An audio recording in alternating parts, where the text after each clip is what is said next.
Good evening, soul friends. Renee here. And tonight I'm going to be discussing a topic that really isn't that much fun, but it is a rite of passage for the mystic and for the spiritual warrior. It is called the dark night of the soul. It leaves us shattered.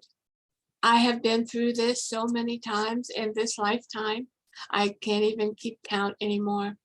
And I've discovered that this year is a little like a dark night, and for some of us, a very strong dark night of the soul.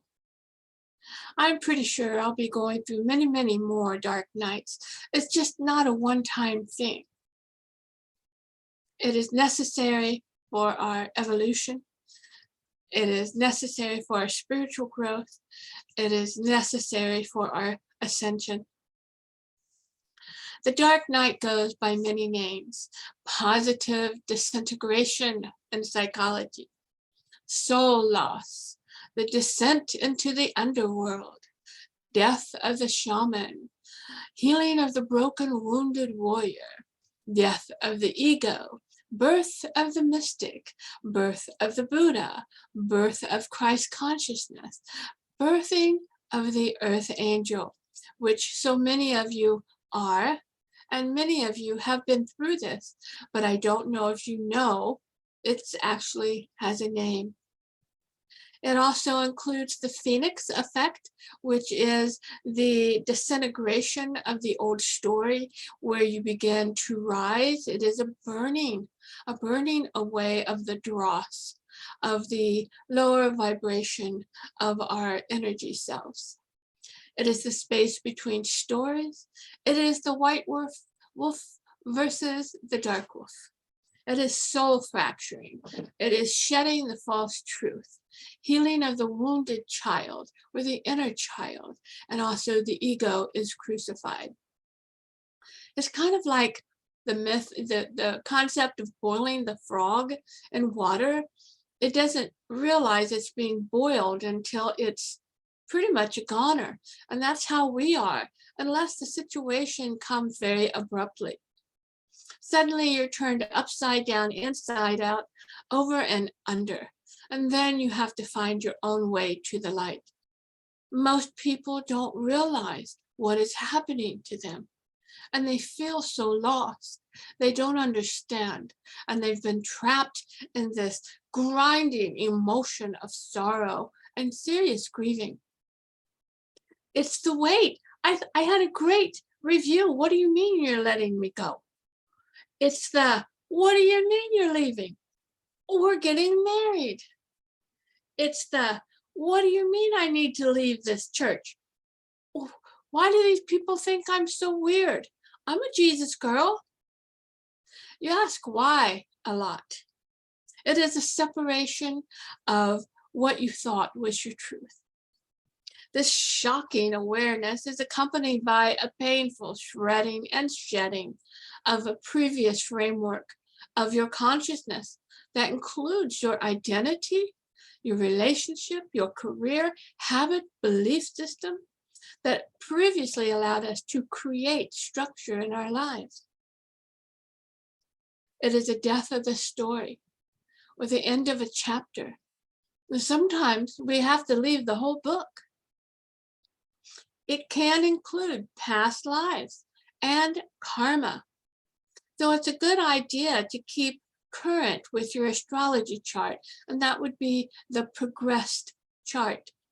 You want to find out where Saturn and Pluto and Chiron are and what house it's in. These planets are nasty buggers.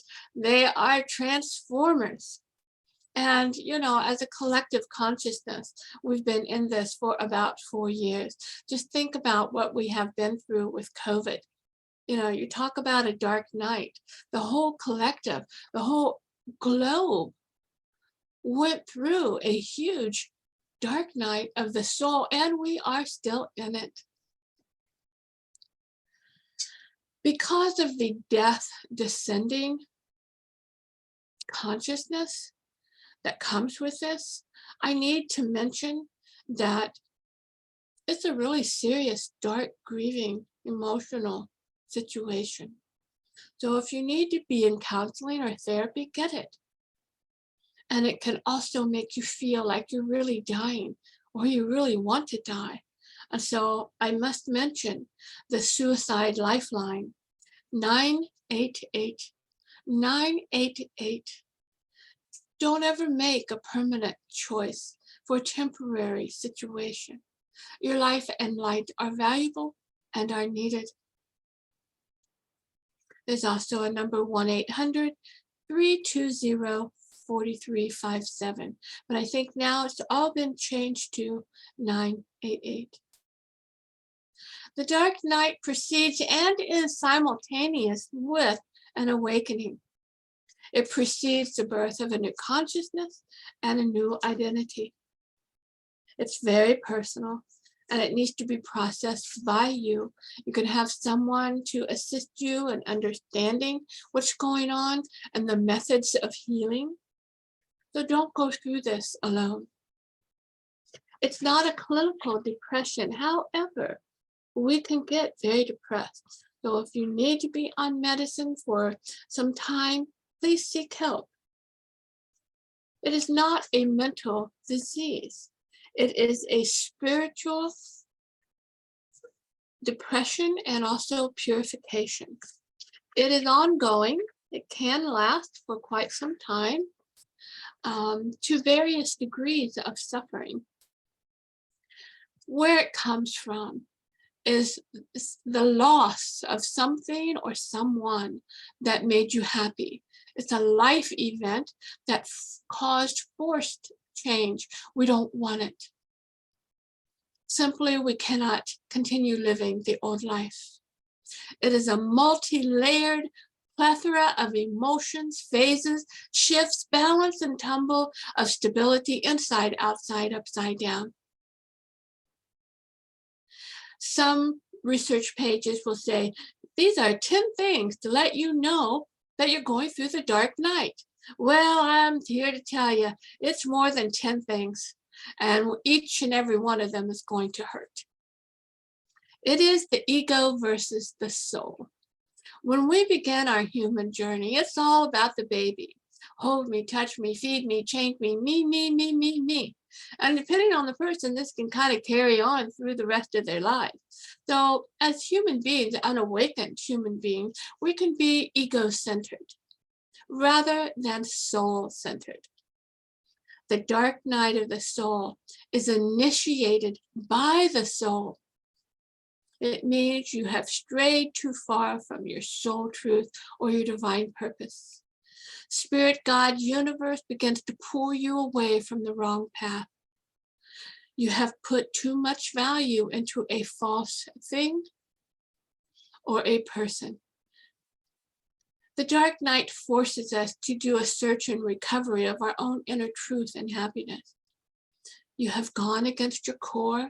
You have compromised yourself. And the universe, God says, we're going to make you an offer you can't refuse. And you get put in a spiritual time out. I like to call this sanctuary. Something will usually need to be released and let go and sacrificed. And we don't want to let it go. It's going to hurt. It is the ego of the past programming that begins to fight the change of growth and evolution. The ego will resist letting go of something that has changed, something that it wants, especially if it's valuable to us and gave us pleasure. The first step is knowing the trigger. What was it? A job loss, natural disaster, a health crisis? Was it a loss of a person or loved one or family or pet? It is a belief system change that you know will separate yourself from your family or friends. It's going to hurt. The dark night needs to be acknowledged. Our soul is full of aliveness and joy and freedom and love. It is always expanding and connecting to the higher truth and higher source. It pulls you to the direction of joy and peace. But the problem is most of us are not in tune with our souls. We're anything but. So we act from the ego, and we have placed our happiness into a thing, a status, material, or a person, and we've given our power away. The good thing about the dark night of the soul is that it is beginning a shift of perspective from ego to soul center. So for a while, you'll be stuck in the space between story, between ego and soul, called the space between stories. Resisting is futile. It's going to cause you to suffer a deep core suffering that cannot be pulled out.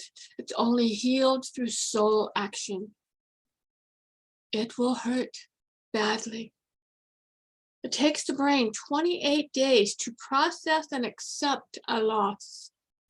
Then the stages of grief, denial, anger, bargaining, depression, and then acceptance.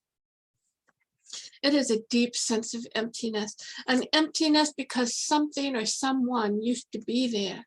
It echoes around you, it consumes you and smothers you in its dark void. At least that's what it feels like. It depends on how many planets you have in water signs. That will determine the degree of suffering you'll go through. I have 7 in water signs, so I'm dramatically doomed. Adjectives to describe the dark night are such: depression, despondency, purgatory, victimhood, not good enough, dark thoughts, misery, sadness, hopelessness, unworthiness, agony, the racing mind of the past story, the victim loops. How could he do that to me?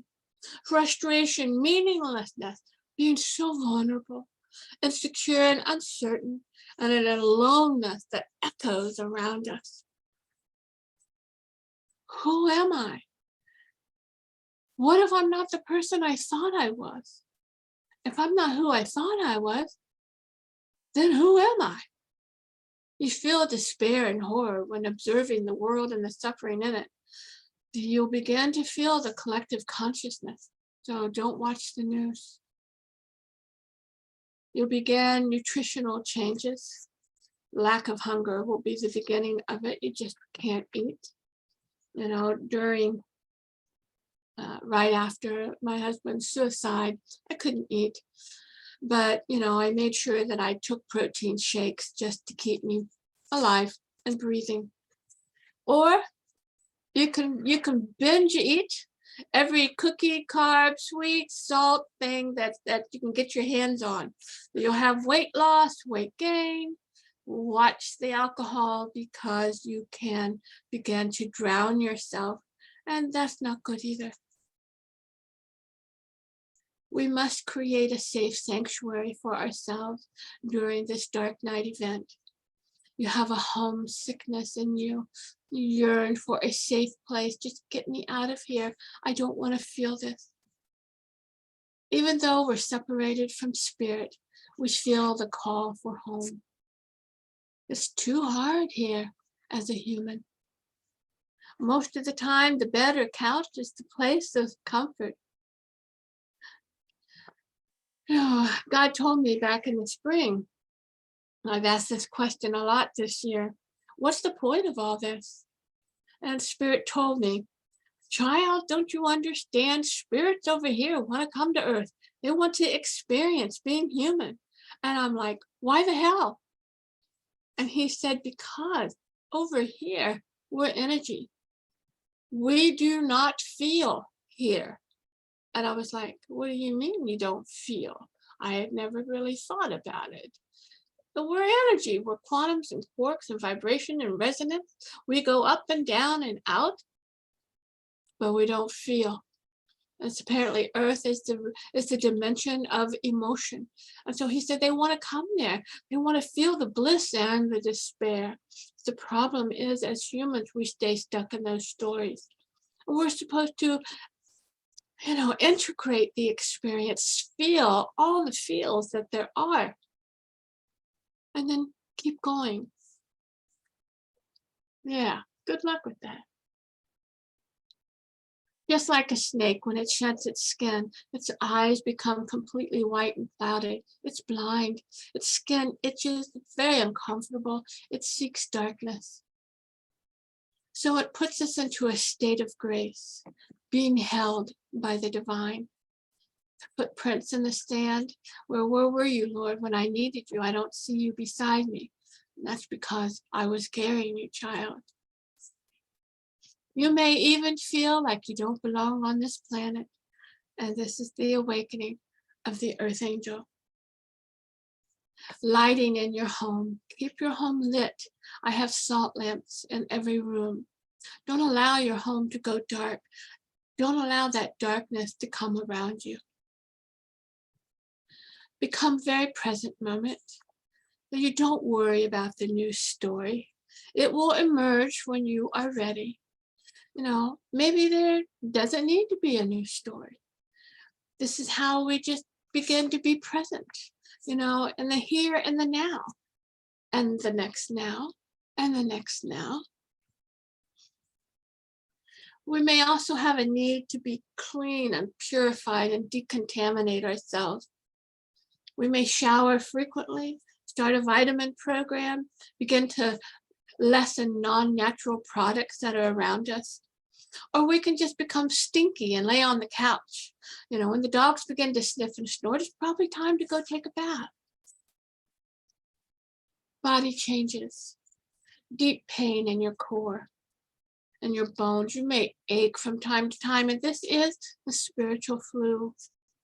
You may seek out alternative methods of healing, yoga, keep yourself stretched, meditation and Reiki, and acupuncture, massage. You feel like you just need it squeezed out of you. Sleep becomes very erratic. It's the hour of the veil, which is between 3 and 4:30 in the morning. Dreams become vivid or panicky. You have fear dreams, people trying to get in the house, or house dreams. When you dream of your house in a dream, it's actually your structure, your psyche. Depending on what room you are in and that home will tell you what you're working on. For instance, if you go to the basement, it is a dream where you're dealing with your primal fears and your primal needs. If you're in the bathroom, I don't know about you, if you ever have bathroom dreams where you walk in and there's just crap everywhere and it's dirty and filthy and you're not going to go sit on that toilet no matter what. That means you need to let go and clean things up. The bedroom will usually mean rest and recovery, and the kitchen is creativity, and the upstairs is your upper consciousness. So you're going into your upper room of your consciousness and your chakra system. You may dream you're being hunted, or you're running, or the dreaded night hag. I think I even posted a little article about that. It usually means you have gone out of body into the astral plane and you tried to come back and this thing jumps on your chest. It's a horrible thing, ugly, dark, and you pretty much throw it off. It's an awful thing. Also, your dream lover may appear in your dreams. Past lives, or dreams of your childhood may come. Window people. Things that are looking in at you from the windows, or people trying to get into your doors. Those are all fears and obstacles that you have to deal with, excuse me, but you keep it out there. You also go through isolation and elimination, and this is where you have to be careful. You do an extreme purging of people, places, things, attitudes, and belief systems. Friends, repulsions of negative, draining people or family.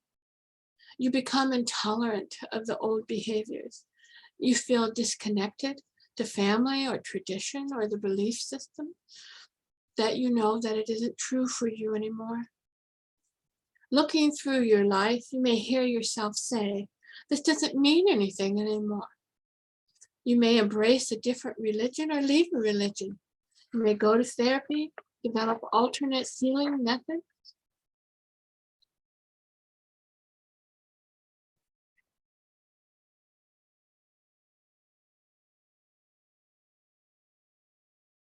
Part of this is also feeling disconnected, separated from the divine. Why have you forsaken me? How could you let this happen? Will I always suffer? So you feel stuck in a situation that you cannot get out of. And so you feel a loss of power, no hope, no joy. Your heart is broken, fractured. Can't seem to hold it all together anymore. Even the smallest details are difficult to process. It is an extreme transformation. The death of who we thought we were and supposed to be can cause fear. The fear comes from the ego. The ego is dying. It loses control and then loses the power to dictate the direction. The ego will resist. No, I don't want to change. I'll stay in the familiar. I know how to operate here. I don't care how miserable I am. Don't change. Feelings of mortality and death enter your consciousness. Suicide or avoidance, or what's the point? I don't belong here. You feel misunderstood. Friends don't know how to help you. They don't understand. They may not have ever been through a dark night. You get suddenly adjectives thrown at you. Crazy, weird, moody. Oh, you know her. She's gone down the hole again. You force an outward happy face when inside you just feel like you could die. You quit going to things that you used to enjoy and you stop going out.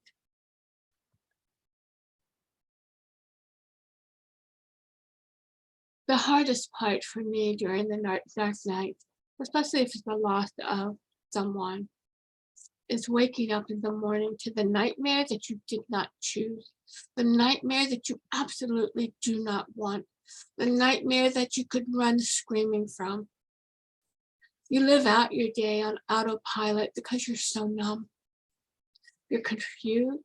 You may not know what to do or where to turn to make the pain stop. Just make it stop. Just take this out, please. We feel cracked and fractured. Sometimes we're in a state of shock. Perhaps we even got PTSD from the event.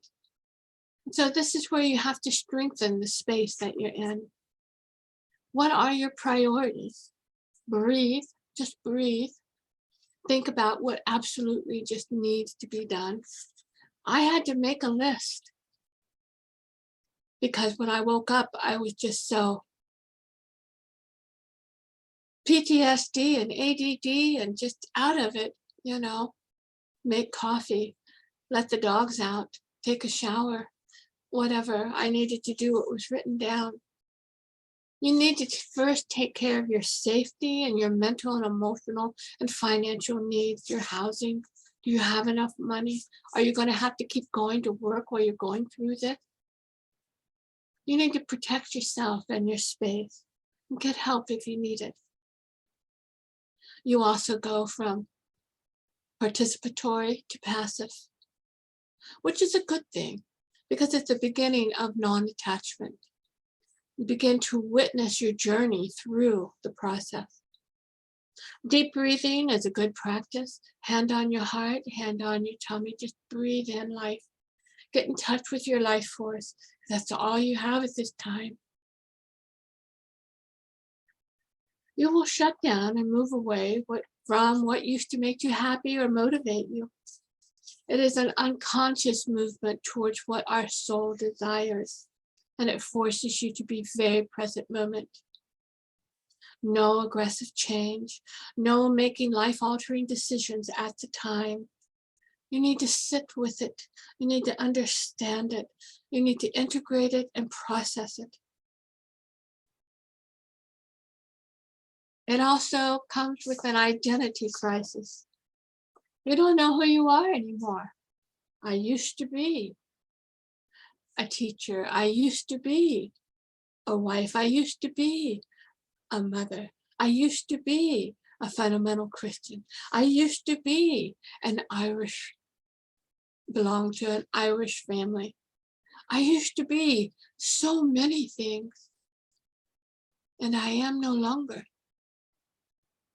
This is the rebirth, and it can be exciting.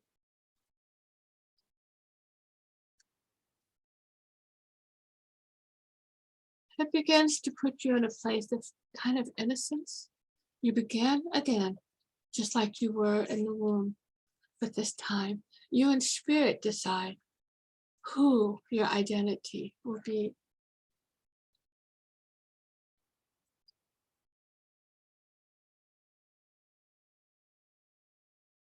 It's very important that you do not cut yourself off from those who are attempting in a positive way to assist you.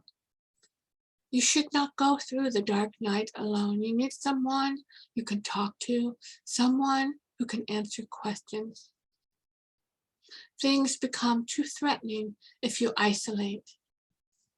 The dark wolf begins to gain ground, and that's where things get dangerous. Existentialism begins. You begin to question everything. Who am I? What do I need this body for? Do we live after death? Why did you bring him or her into my life if you're not going to let me have them? I don't understand. There were signs, magical numbers, synchronicities.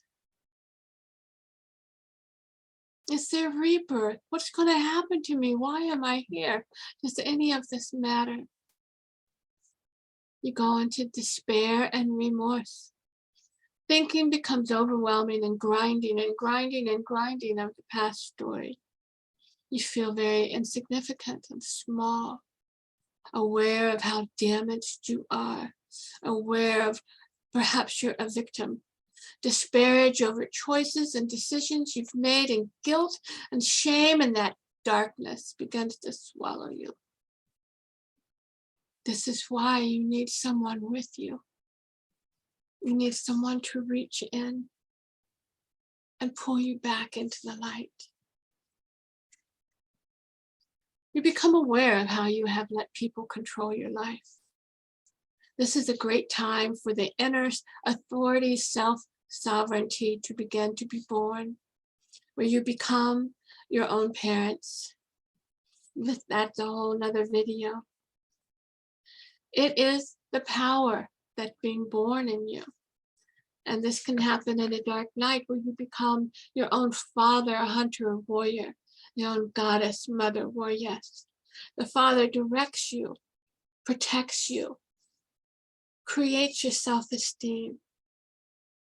The hunter goes and gets what he needs for the kingdom, and the warrior protects you physically. The goddess receives her inspiration from the holy, and the mother nurtures you. You're going to eat this, take that, clean your room. And the warriors, no one disrespects the goddess or the hunter. It is the soul investigation. I call it the tracking the tail of the beast. Compassionately and willingly explore your part in the event. Was it a freak accident? Did you have anything to do with it? How things could have gone better? Are you completely innocent? This is where the soul awakening began and the transformation began. You began to face the shadow and repressed parts, such as your fears and desires and traumas and beliefs. The dark wolf and white wolf battle for control. It brings up your childhood trauma, inner child work, and trauma bonding. It brings up adult self-sabotage, the need to rescue, repeat dysfunctional parenting pattern into your adult years. It brings up codependency and abandonment and emotionally unavailability. It brings up the narcissists in your life, or the people who've tried to control you, perhaps have made you, manipulated you, groomed you, so that you're now trauma bonded and you're avoidant. You begin to heal these dysfunctions. And you begin to show up for yourself and for love. It is contemplation of radical honesty, of where you're weak, where you've got to grow. It is coming home to self through meditation and exploring options. It is seeking truth. Somebody tell me what to do. I don't know what to do. This is where you surrender and you allow. There are times when I've just laid in the floor with my arms outstretched. You just give it up. I can't take it anymore. And you open and surrender to the divine. Kill me, take me. I don't care what you do to me, just make it stop. It is a form of crucifixion. You become hypersensitive, anger towards God or other or self. You have the need to be heard, an angry outburst. No longer tolerating abuse. You finally have boundaries where you never had them before. Your music may change. You become sensitive to noise and crowds and maybe a little PTSD. Emotions erupt out of anywhere. My God, where did that come from? I thought I dealt with that. You're easily triggered. You're a hot mess, totally off the leash. You need a warning sign, possible eruption. Take precaution. Don't take it personally. And that's something that your person needs to agree with you.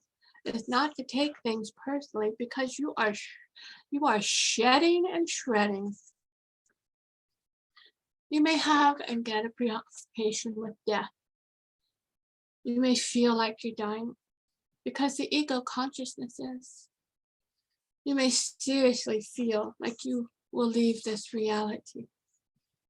You begin to make plans and wills and making sure that those you love are going to be taken care of. You have death dreams of falling or running. You sleep very lightly. Lots of fears. What's going to happen to me? I don't know if I'll survive. How will I possibly make it? The dark wolf begins to seriously battle for dominance. You become unbalanced. You feel like you're going a little crazy. You're in the loop of the racing thoughts. You feel like I'm going insane. This is where you seek therapy or medicine or a life coach, versed in the dark night. Especially if there's addiction involved, whether it be alcohol or drugs, way too much pot, pills, anything like that. You will need special help. It'll be bigger than you and probably bigger than your family.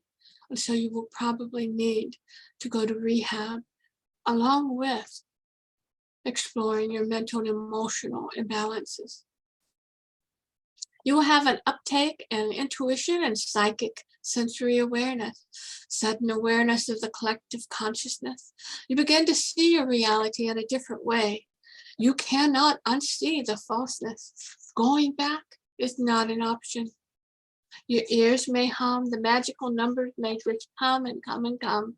Lights around you flicker, or you may see shadows. You also have this overwhelming need to surround yourself with nature, rocks and plants and crystals and feathers. Remember during COVID, everybody just went out and bought a forest of plants that they couldn't take care of. Most of them was probably half dead. So you want to spend time in that nature therapy. You want to create perhaps a comfort altar of rose quartz or amethyst, tourmaline or clear quartz, essential oils of lavender and comfort scents. Your soul star, which is about 2 feet above your head, and your earth star, which is about 2 feet below your feet, begin to strengthen and expand. Your core begins to evolve and expand. Your balance might be off. You may have headaches as your energy releases and expands to create a larger energy field around you. So that's all the bad stuff. Aren't you glad that part is over? So let's talk about what happens after the dark night begins to integrate. You begin to seek love and you begin to feel love with others, a deep love. There might be a oneness and a kindredness. You no longer care what other people think about you. You surrender to your holy guidance. You feel at peace with all that is well. You listen to the higher voice. You change perspective of what success means, or financial or material priorities look to you. You start scheduling play dates and pleasure activities, recreating joy in your life. You become more tolerant and less critical and judgmental, dropping expectations, more other-centered than ego-centered. You now carry inner empowerment. You'll take no respect. You'll hold your boundaries. You'll be more confident and self-knowing. You become service and other-oriented. Coincidences happen, repeating numbers, celestine moments. The higher self and voice become stronger. You have this assertive need to heal. You seek therapy. You can't stand how miserable you were, so you choose to do something about it. That's where people usually find the spiritual mentor, and that's how many of you have come to me. Surrender becomes a natural daily habit. You no longer resist what is. You allow patience and you allow the discovery.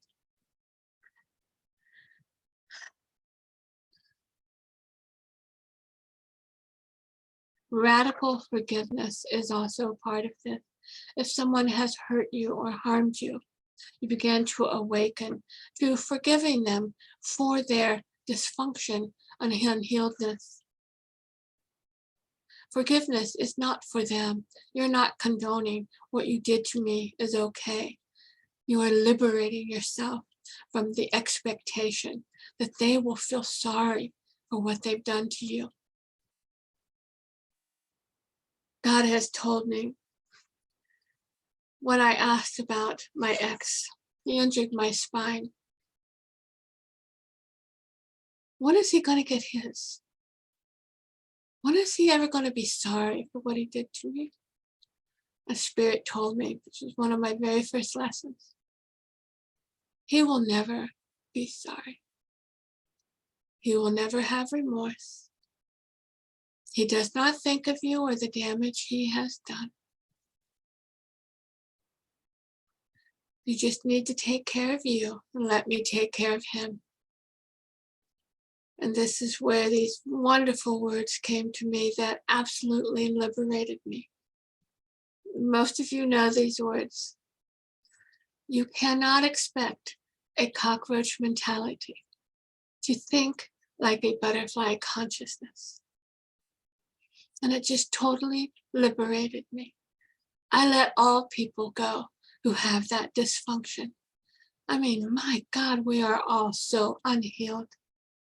We don't know their story. We become the seeker. Anything we can get our hands on.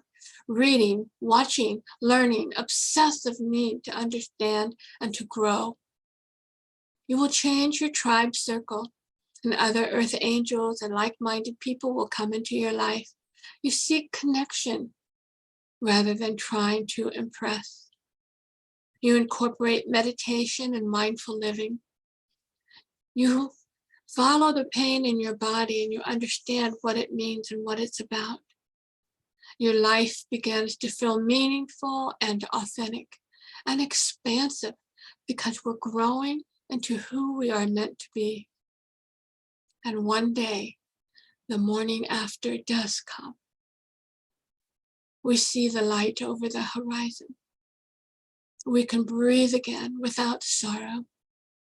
And we have come to our inner sanctuary of peace.